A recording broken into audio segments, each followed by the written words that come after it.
Assalamualaikum warahmatullahi wabarakatuh. Nama saya Trimahlisa, NPM 21143412, Prodi PGSD, kelas 3B, mata kuliah Pengelolaan Pendidikan, dosen pengampu Ibu Sutarini SPD MPD, Universitas UMN Al-Wasliyah Medan.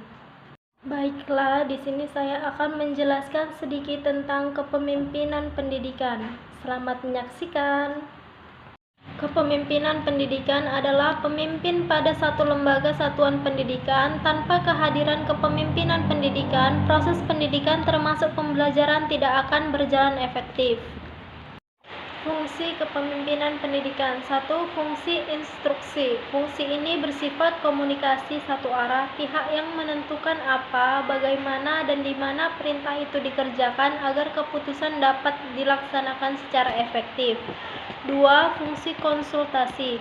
Fungsi ini bersifat komunikasi dua arah. Pada tahap pertama dalam usaha menetapkan keputusan, berkonsultasi dengan orang-orang yang dipimpinnya yang dinilai mempunyai berbagai bahan informasi.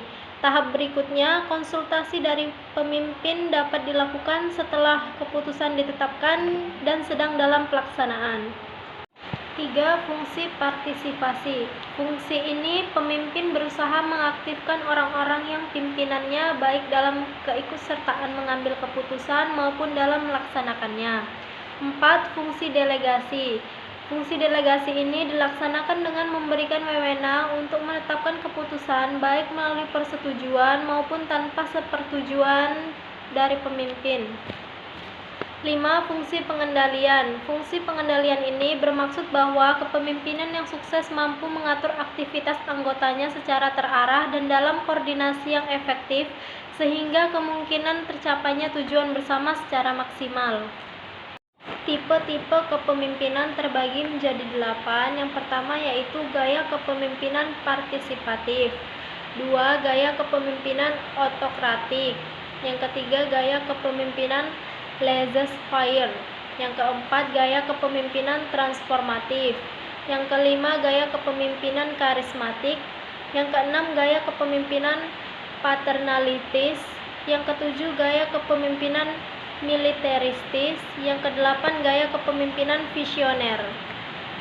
Model-model kepemimpinan pendidikan. 1. Kepemimpinan manajerial. 2. Kepemimpinan partisipatif. 3. Kepemimpinan transformation.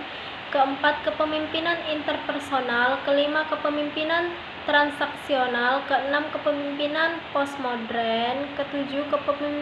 Kepemimpinan kontingensi. 8. Kepemimpinan moral. 9. Kepemimpinan pembelajaran. Pendekatan dalam kepemimpinan. 1. Pendekatan sifat. Pendekatan ini lebih menekankan atribut-atribut pribadi dari kepemimpinan. 2. Pendekatan perilaku. Pendekatan perilaku ini memperhatikan secara serius apa yang sebetulnya dilakukan oleh para pemimpin dalam menjalankan aktivitas mereka. 3. Pendekatan pengaruh kekuasaan. Pendekatan pengaruh kekuasaan ini memandang bahwa keberhasilan pemimpin dalam mempengaruhi orang lain disebabkan adanya kekuasaan dari pemimpin tersebut. 4. Pendekatan situasional. Pendekatan ini menekankan pada ciri pribadi, pemimpin, dan situasi, mencoba untuk mengukur atau memperkirakan ciri pribadi.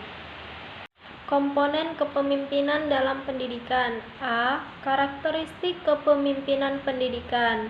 Kepemimpinan kepala sekolah adalah cara kepala sekolah dalam mempengaruhi, mendorong, membimbing, mengarahkan, dan menggerakkan guru, staf, siswa, orang tua siswa, dan pihak lainnya yang terkait untuk bekerja serta guna mencapai tujuan yang telah ditetapkan. B. Peran kepala sekolah sebagai pimpinan. Peran kepala sekolah sebagai pimpinan bertanggung jawab secara umum terhadap kelancaran dan keberhasilan fungsi dan kegiatan sekolah. Tugas dari kepala sekolah dibagi ke dalam 2 kategori luas. Yang pertama yaitu menekankan kepada manajemen atau administrasi. Yang kedua, kegiatan yang menekankan kepada kepemimpinan pengajaran. Demikianlah yang dapat saya sampaikan. Lebih dan kurangnya saya mohon maaf. Saya akhiri. Wassalamualaikum warahmatullahi wabarakatuh.